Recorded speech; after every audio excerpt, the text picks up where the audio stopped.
If I could persuade you to believe what tonight I hope I will try to, your entire world would change.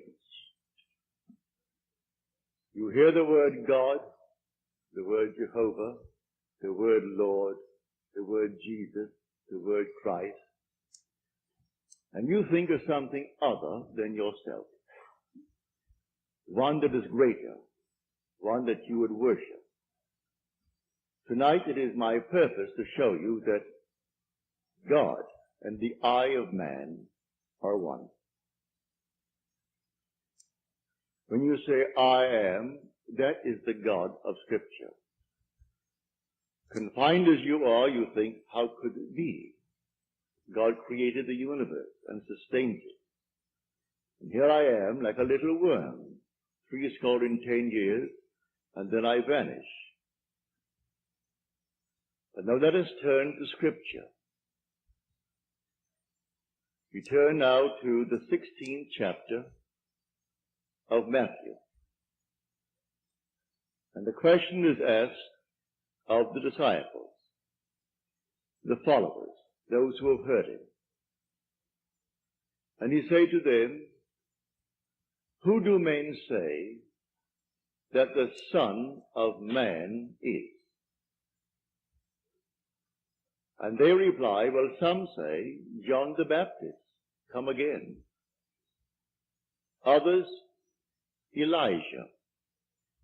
Others, Jeremiah, or one of the prophets. And then he said to them, but who do you say that I am? And the spokesman called Peter answered and said, thou art the Christ, the Son of the living God. And he said to him, blessed art thou, Simon Bar-Jonah, for flesh and blood could not have told you this, but my Father who is in heaven.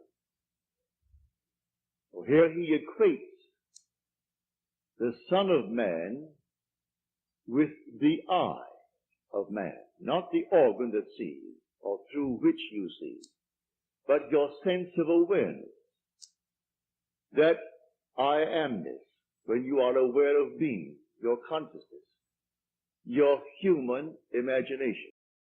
So he equates the two, the Son of Man spoken of in the Old Testament and brought forward into the New is nothing more than the eye of man. And he calls it the Christ and defines Christ as the Son of God.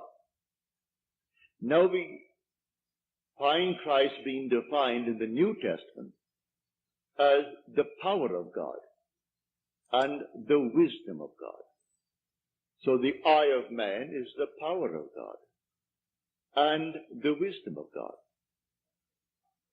If man does not know it, well, then he will not exercise that power. He will not exercise that wisdom.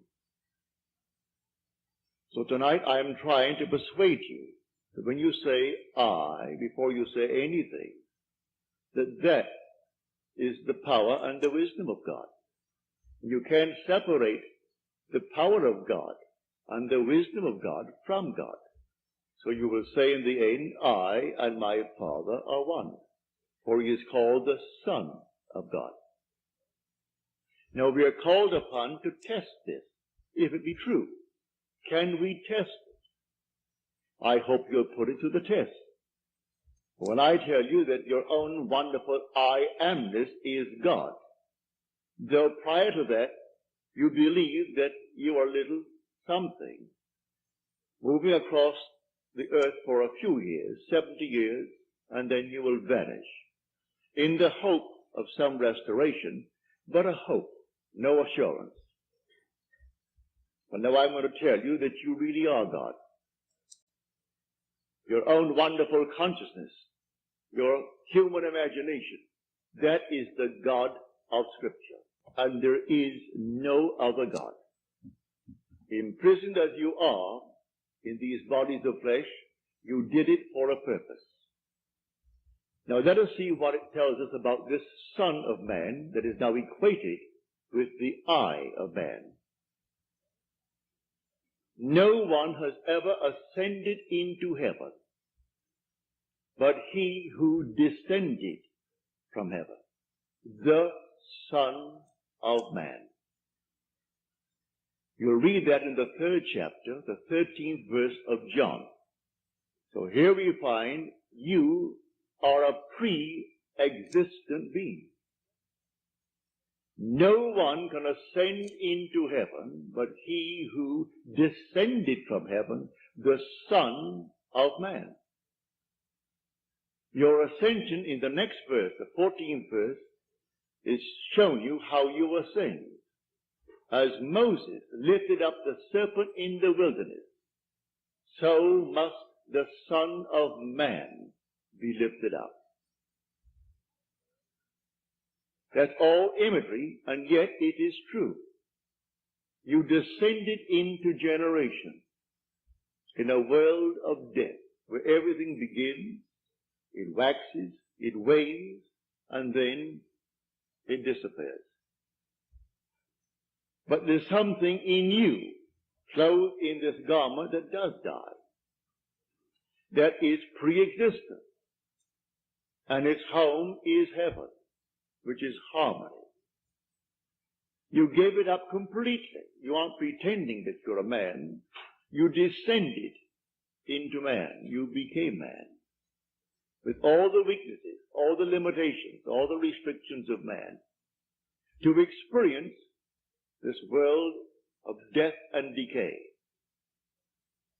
There will come a moment in time that you will ascend from this restriction, taking with you the experience that is yours because of this restriction. And you will ascend in the same manner that Moses lifted up the serpent in the wilderness. That was an adumbration. That was a foreshadowing. You will rise from the base of your spine, up your spine into your own skull, for heaven is within you. And you will rise like a fiery serpent, without any loss of identity. The form you wear, I hesitate to describe it. I will tell you that your face is human, your hands are human, your voice is human, but do not ask me to describe the body that you wear. It's infinite power, infinite wisdom, and yet it is a form. You are that fiery being that descended, not because of anything that was wrong when you descended. The fall is not because of any mistake on our part. It's a predetermined plan to come down into the world of death and decay and overcome it. If coming down, wearing these garments, we knew who we were, pretending that we were men, we could not accomplish it. Any more than an actor on the stage, pretending that he is Hamlet, can actually play that part. He has to actually assume it, but even then it is still with a little something in his mind. He knows he is the great actor who tonight will go home to his lovely home, and he'll take off the garment and hang it up once more, and tomorrow he'll replay the play. You don't do that in this play of God. You don't take off the garment. You wear it for your 80, and if by strength, your 80, or maybe even longer, or shorter. But the I of man is the God of Scripture. Put it to the test. Let me now, first of all, before we go into the testing of it, make clear what I said on the last lecture night, Friday night, prompted by a question that was asked here. For I had said in the previous lecture that there are ranks in heaven as they are on earth, for this is only a copy. Everything here is a shadow. It's a copy of the eternal realities. Believe me that when you say I, before you say I am John, I am Bill, I am this, I am that, I am the other, you are declaring yourself to be. And that sense of being is God. That's God. Now what are you going to put on it? All things are possible to God. All things.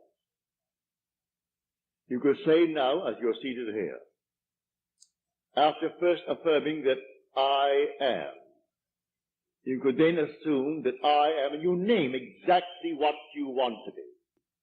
If you believe what I tell you about your own I amness, and remain faithful to what you have assumed, that assumption will harden into fact. When you pray in the true sense of the word, you do not pray to any external God. Everything he creates from within himself. And this pattern, the individual awakens within himself. And who does it? The I of man. And that is God. Now tonight you can test it, as you're called upon to test it. Test yourselves and see. Do you not realize that Jesus Christ is in you? Unless, of course, you fail to meet the test. Examine yourselves to see whether you are holding to the faith. What faith? To have someone tell me that I am a Christian, or I'm a Jew, or a Mohammedan, and holding to that faith that they talk about? No. The faith that I'm talking about tonight. That your own wonderful I amness is God. Test it to see if you're holding to that faith. If you're holding to that faith, and all things are possible to God, you should be able to prove it in the testing. Having convinced myself through experience, I have come to the conclusion that because I am aware that I am, that is God. For if by him all things are made, and without him is not anything made that is made, and I start from scratch, only imagining a state, and then I boldly assume that it is real, that I am actually experiencing that state now. And then in the not distant future, that state crystallizes in my world. Well, then I have found God. I have found the source of the phenomena of life. My only concern then is to share it with others and tell them, for they're all one. We are one. No one is greater than the other, not fundamentally. In his claims of what he is in the world of Caesar, he has more money, or he has so-and-so and so-and-so, but basically the same creative power in the man tonight behind bars serving life is the same creative power of the one who sentenced him to life. It's the same being. There is only one God. Hear, O Israel, the Lord, our God, the Lord is one. And the word translated, the Lord, is Yod He Vav He. Properly translated is I am. When you go unto the people of Israel, and they ask you, what is his name? And you claim that the God of Abraham, and the God of Jacob, and the God of Isaac sent you. You say unto them, I am has sent me. That's my name forever. And by this name I shall be known throughout all generations. But man finds it difficult keeping the tense. And so he speaks of thou art, or he is. And he never actually comes down to the fundamental and knows that I am. I am the cause of the phenomena of my life, good, bad, or indifferent. I have to live with it and change my assumptions if I would change the world in which I live. But now, can I help a seeming other? I say you are myself pushed out. Can I help another? Yes, because there's only one. If your request of me comes within the framework of the golden rule, something that I would like done to me, then I can willingly help you. If you ask of me that which does not come within the frame of the golden rule, do not ask it of me. I grant you complete freedom to go elsewhere and go to anyone who will tell you they can do it in spite of what he said. Go ahead. But if anyone asks of me any request, all that I do is this. It's so simple. We are told in Scripture, whatever we ask of him, knowing that he hears it, it shall be done for us. If we know he hears it. Well, can you imagine you seated here on the surface of your being, a rational being, knowing something that the depth of your own being that encompasses you doesn't know? So you know, and you think, well, he doesn't know. Well, read that in the story of Ezekiel. You'll read it in the 38th chapter. And these are the elders of Israel that went into the dark room. And they are carving on the walls all gruesome things. And they said within themselves, the Lord does not see us. And the Lord is speaking to his prophet Ezekiel. And he said, the elders of Israel say that I do not see them. And watch what they're doing, making all these abominable things within the great cavern. They will all reap them.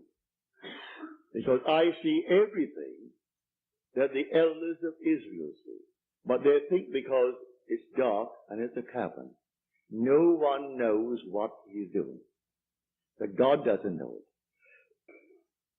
I've said time and again, there is no fiction in this world. When you pray, go within and close the door of the senses.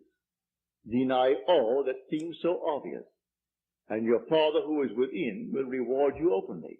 But commune with self, for you and the Father are one. So you commune with self. And what does he tell you? Exactly what was asked of you. He heard it, and he has all the ways and means that you on the surface of your being know not of. He will do it. You can ask anything of one if it comes within the framework of his code of ethics. Don't ask anyone who knows how to pray something that does not come within his golden rule. Do unto others as you would have them do unto you. Just as simple as that. And most of the requests would come within that rule. And so you simply hear it. And then you drop it completely. And in the depths of your own being, you're still hearing it. And the Father knows all means, all ways. And so he singles out the best way to externalize it. Quote of the day by Neville Goddard. How do you occupy a state? Well, you do this by asking yourself how will you feel, what you will see, hear, smell, taste, touch, if your dream were real. If you can be what you want to be, why not become it? Why sit in a state you dislike and argue when you can move into another state in your imagination? Think about that.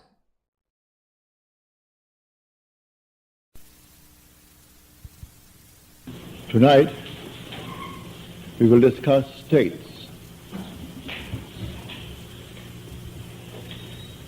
When we open the Bible and read the story as it's given to us, we may think we are talking about people that lived, individuals, persons that, as we are, but it's not so.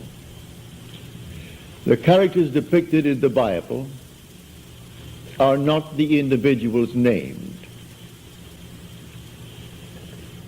They are simply states signified by those names.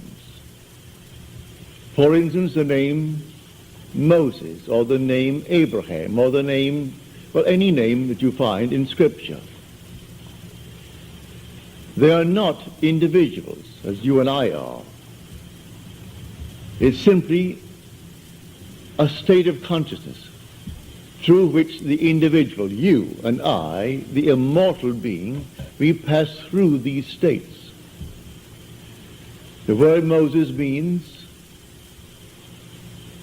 to be born. It's the old perfective of the Egyptian verb to be born. Abraham, the father of the multitudes. We start there, moving through states. And you and I pass through these states towards our own redemption. We come to the end, and that state is personified in Scripture. And men take the personification and worship it as a person, stick it on the wall, and then cross themselves before it and genuflect, not knowing that these are states. So we must learn to distinguish between states and the individuals who pass through these states. These states are eternal. They are forever. You are an immortal being, and you move through states. The states remain permanent forever. You pass on. We change states. The states do not change. We change states. But we, the individual, we are forever. It's like moving through a city. The city remains, but we pass on. To think that because we have left a city, that the city has ceased to exist would be stupid. The city remains, and we go on. We pass from one state to another state, and finally we come to the end. That end is described in Scripture as Jesus. But that's a state. You are the immortal being passing through states. And when you come to the very end, you are in that state. It was predetermined. It was shown all of us before we started. Shown us in the state called Abraham. We saw it all in detail. And if we entered it reluctantly or not, who knows? Paul tells us that we were made subject unto futility, not willingly, but by the will of him who subjected us in hope. And the hope was that we would obtain the glorious liberty of the sons of God. So we were told that it was not altogether a willing subjection on our part, but we kept the divine vision, as Paul said, in time of trouble. And so we continue on the journey. In this world, you and I can create states, but the spiritual states are eternal. We create a state here, it's not eternal. We create a state to deliver individuals forevermore. I create a state. Somebody asked me, will you hear that I am? And they name what they would like to be. All right? So that I must create the state, knowing that he is now in a state that he dislikes. I must distinguish between the being and the state that he is in. So I see him unemployed. All right? So he's unemployed. And he wants to be gainfully employed. There's nothing wrong in that. So I represent him to myself as one who is gainfully employed, who has more than he's ever had before. To the degree that I am self-persuaded that he is what I have now imagined him to be, to that degree he will actually become it. I move him out of one state into another. But that state into which he fell remains for anyone to fall into it. And all can fall into it at the same time, for that matter. He's not the only occupant of the state of being unemployed. There could be millions being unemployed. And there could be millions who desire to be out of it. Many who are unemployed have no desire to be out of it.